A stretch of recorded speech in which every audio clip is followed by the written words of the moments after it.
बालिकाओं में दिगर सारी तंजीमें हैं, अदारे हैं, मंडल है, पक्ष है, पार्टियां हैं, नेता है, लीडर है, जिम्मेदारान है, सरपरस्त है, लेकिन सबसे पहली आवाज हाजी यूसुफ इलियास साहब बुलंद करते हैं। मैं हाजी यूसुफ इलियास साहब को आवाज दूंगा कि तीरगी से पैम हमने उजाला ले लिया, नाम जब ये नूरे मुजस्सम ले लिया, अब तुझे लेना ही नहीं आता तो तुझे क्या मिले, लेने वाले ने खासे में जमजम ले लिया। हमारे साथी यूसुफ इलियास साहब। हिंदुस्तानी बनना है, आपको यहाँ से उठकर ये बोलना है कि हर नमाज में मजलूमों के लिए दुआ करना है, फलस्तीन भाइयों के लिए दुआ करना है और इसराइल का खात्मा करवाना है। आपको अगर याद होगा, आपका कोई साथी 1992 के बाद बगदाद शरीफ गया होगा, तो वहां पर जाके देखिए अमेरिका का मिसाइल ताजा गिर पड़ा हुआ था, वहां न फटा न कुछ हुआ। गौस पाक की करामत थी कि वहां पर बच्चे मिसाइल के ऊपर खेल रहे थे। आपका कोई साथी होगा उस वक्त गया होगा बगदाद शरीफ से, उनसे पूछिए। आपकी दुआओं में इतनी ताकत होना चाहिए कि वो मजलूमों को अल्लाह की तरफ से मदद होना चाहिए, जैसे जंग बदर में अल्लाह ताला से रसूल सल्लल्लाहु अलैहि वसल्लम ने दुआ की कि ये 313 है और ये तेरे लिए है, अगर तू इनकी मदद नहीं करेगा तो कल तेरे को दुनिया में तुझको चाहने वाला कोई नहीं बचेगा। अल्लाह के रसूल सल्लल्लाहु अलैहि वसल्लम की दुआ कबूल हुई। हजारों से ऐसे कुफ्फारे मक्का भागते थे, हमारे जो सहाबा किराम चलते रहते थे और कुफ्फारे मक्का जमीन दोस्त हो जाते थे। उनको समझ में नहीं आता था इनको कहां से मदद आ रही है। इसलिए हमको फलस्तीन के लिए गैर से मदद करे, अल्लाह ताला गैर से मदद फरमाए, ऐसी दुआ करे। हम अगर उनका मसरूबात का बाइकाट करेंगे तो हमें जुमा तक ये मालूम पड़ जाना चाहिए कि मालेगांव शहर से इतनी ज्यादा तादाद में बाइकाट किया गया है कि कोई ठंडा मसरूबात नहीं खरीद रहा है, कोई होटल वाला रख रहा है या कोई पी रहा है तो मुसलमान भाई का खून पी रहा है, ऐसे मानना चाहिए। उसके मुंह पर बोलना चाहिए, उस होटल वाले के जो बाकी मालिक है उसको बोलना चाहिए।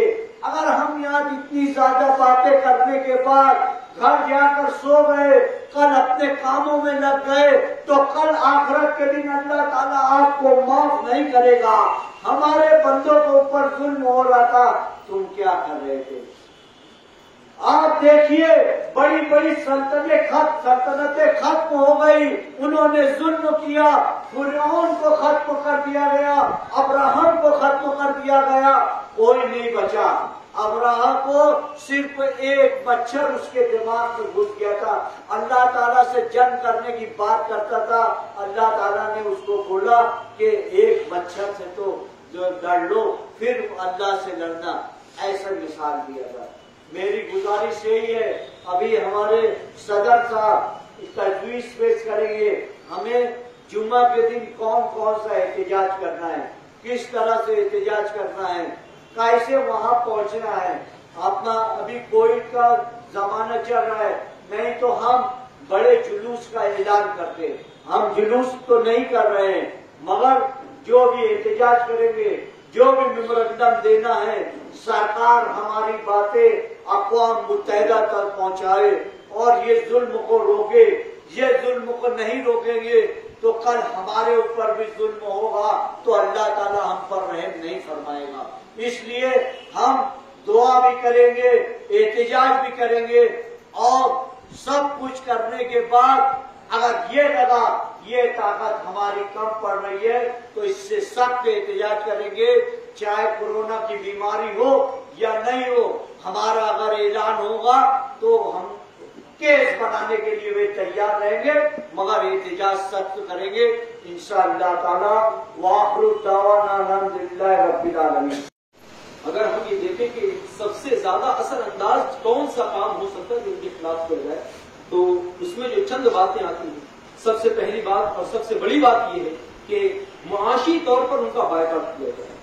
ابھی مجھ سے پہلے بھی مفتی نعیم رضا صاحب اللہ نے بھی، الطاف بھائی نے بھی، اور صدیقی صاحب نے، صوفی صاحب نے اس بات کو پیش کیا کہ معاشی طور پر ان کا جو ہے بائیکاٹ کیا جائے، اور جو اسرائیلی امریکی اشیاء استعمال کی جاتی ہیں ان کو جو ہے ان کا استعمال کرنا بند کیا جائے.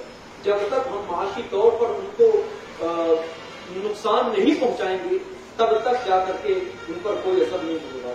اس لیے کہ وہ معاشی طور پر مضبوط رہیں گے، ہتھیار خریدتے رہیں گے، مسلمانوں کو مارتے رہیں گے. ابھی آپ دیکھ لو کہ امریکہ کی جانب سے کہ ایک بڑی ڈیل ہوئی ہے اور اسرائیل کو ہتھیار فراہم کیے گئے. اب یہاں پر ہم مسلمان بڑے خوش یا فوراً جو ہے خوش فہمی میں مبتلا ہو جاتے ہیں. ابھی جب امریکہ کا الیکشن ہو رہا تھا، ٹرمپ کے ہار کے حوالے سے اور جو بائیڈن کے جیتنے کے حوالے سے مسلمان بہت جوش میں آ گئے. چلو ٹرمپ ہار گیا، جو بائیڈن جیت گیا، اور مسلمان اس کے حوالے سے بہت مضامین بھی لکھ رہے تھے اور اپنی خوشی کا اظہار بھی کر رہے تھے. یہ بات یاد رکھنا، امریکہ میں چاہے ٹرمپ آئے چاہے جو بائیڈن ہے، یہ دونوں پارٹیوں میں سے کوئی بھی پارٹی ہو، ان میں سے کوئی بھی مسلمانوں کی ہمدرد نہیں ہے. یہ محض اپنی سیاست دیکھتے ہیں یا اپنا مذہب دیکھتے ہیں، مسلمانوں کے حوالے سے ان کے دل میں ذرہ برابر ہمدردی نہیں ہے. امریکہ کی سب سے بڑی معیشت جو ہے وہ ہتھیاروں کا کاروبار ہے. ہتھیار یہ بیچتے ہیں اور اسی کی بنیاد پر ان کی معیشت قائم ہے. اور اسی وجہ سے آپ دیکھ لو یہاں پوری دنیا میں جو اسلامی ممالک ہیں ان کے اوپر جنگ مسلط کی جاتی ہے. پہلے ان کو ہتھیار دیے جاتے ہیں، باغی تیار کیے جاتے ہیں، وہاں ہتھیار فراہم کیے جاتے ہیں. وہ ہتھیار بھی امریکہ ہی ان کو فراہم کرتا ہے، اور پھر اس کے بعد امریکہ وہاں پر فوج اتارتا ہے، اس میں بھی ہتھیار استعمال ہوتے ہیں. تو یہ اس طریقے سے اپنی معیشت چمکاتے ہیں. تو اگر ابھی جو امریکہ نے پہلے اسرائیل کو ہتھیار فراہم کیا، اس کے بعد پھر چند دنوں کے بعد یہ مطالبہ کرتا ہے اور یہ اعلان کرتا ہے کہ اب جنگ بند ہونا چاہیے، نقصان بہت زیادہ ہو رہا ہے، یہ باتیں ہو رہی ہیں. تو یہ جو ہے محض امریکہ کی دوسری پالیسی ہے، اور یہ لوگوں کو خوش کرنے کی اور شانت کرنے کی، لوگوں کو مطمئن کرنے کی کوشش ہے. ہمیں اس کے فریب میں نہیں آنا ہے، ہمیں حقیقت پر نظر رکھنی ہے. تو جو پہلا سب سے اہم تجویز جو ہے وہ یہ ہے کہ معاشی طور پر امریکہ اور اسرائیل ان کو نقصان پہنچانے کی کوشش کی جائے، اور جو ان کی مصنوعات ہیں، ان کی جو جتنی بھی پیداوار ہے، جو چیزیں یہ بناتے ہیں، اس کو لوگوں کو بیچتے ہیں اور ہم تک جو آتی ہیں ان کا بائیکاٹ کیا جائے اور اس کا استعمال ترک کر دیا جائے. انشاءاللہ یہ بہت مؤثر قدم ہوگا، اور اس کا ہم نے جو ہے پچھلے کئی بار اس کا مشاہدہ بھی کیا ہے کہ جب امریکی اور اسرائیلی اشیاء کا بائیکاٹ ہوتا ہے تب جا کر کے یہ خاموش ہوتے ہیں. تو اگر ہم ابھی بھی خاموشی چاہتے ہیں ان کی جانب سے اور امن چاہتے ہیں تو ہمیں اسرائیلی اور امریکی اشیاء کا بائیکاٹ کرنا چاہیے. دوسری جو تجویز ہے وہ اس حوالے سے ہے کہ پرسوں جمعہ کا دن ہے اور جمعہ کا دن مبارک دن ہے، اور اس دن میں اللہ تبارک تعالیٰ کے محبوب صلی اللہ علیہ وسلم کا فرمان کہ اس دن اللہ تبارک تعالیٰ نے ایک ساتھ ایسی رکھی ہے کہ اس میں وہ دعاؤں کو رد نہیں فرماتا. اور وہ اس کے حوالے سے علماء، حضور نے اس کی تعریف نہیں فرمائی، لیکن علماء فرماتے کہ جو جمعہ کا وقت ہے وہی وہ وقت جو ہے دعاؤں کی قبولیت کا وقت ہوتا ہے. اور اس کے علاوہ دوسری بات یہ کہ جمعہ کے دن مسلمانوں کی 95% آبادی مسلمان ہیں، 95% مسلمان جو ہے وہ مسجد پہنچتے ہیں نماز ادا کرنے کے لیے. تو جمعہ کے دن ائمہ کرام، ائمہ مساجد اور علماء کرام کو کچھ میٹر دیا جائے یا جو ہے اسے لیٹر دیا جائے کہ آپ آج کے دن جو ہے فلسطینی مسلمانوں کی حمایت میں اور جو ہے اسرائیل کی مذمت میں آپ تقریریں کریں اور لوگوں کو حقیقت حال سے آگاہ کریں. اور دوسری بات یہ کہ جمعہ میں پھر اس کے بعد جو ہے فلسطینی مسلمانوں کے لیے اجتماعی دعا کا بھی اہتمام کیا جائے کہ دعا مومن کا ہتھیار ہے. ہمارے پاس ظاہری ہتھیار تو نہیں ہے، لیکن ہمارے پاس حضور کا عطا کردہ سب سے بڑا ہتھیار دعا وہ ہمارے پاس موجود ہے، تو دعاؤں کا خاص اہتمام کیا جائے. اس کے علاوہ تیسری تجویز یہ ہے کہ احتجاج کرنے کی کوشش کی جائے. میں لفظ کوشش اس لیے استعمال کر رہا ہوں کہ ابھی پرمیشن ملنا بہت مشکل ہے، کہ ابھی جو کووڈ کے معاملات چل رہے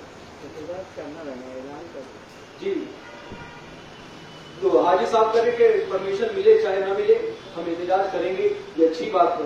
انشاءاللہ اس کا دن کیا ہوگا؟ جمعہ کو 3 بجے जुमा के रोज 3 बजे शहीदों की यादगार पर एहतजाज किया जाएगा और वहां पर तमाम हजरात पहुंचे, अपने साथ लोगों को लेकर के भी आए और वहां पर इस अज़्म के साथ आए कि अगर पुलिस हमें गिरफ्तार करती तो हमें गिरफ्तारी भी देंगे, पीछे नहीं हटना, इसलिए कि हम कुछ तो अपनी जानिब से कुर्बानी दें कि फलस्तीनी मुसलमानों पर जो जुल्म हो रहा है उस जुल्म के खात्मे के लिए हमारा कुछ हिस्सा होना चाहिए।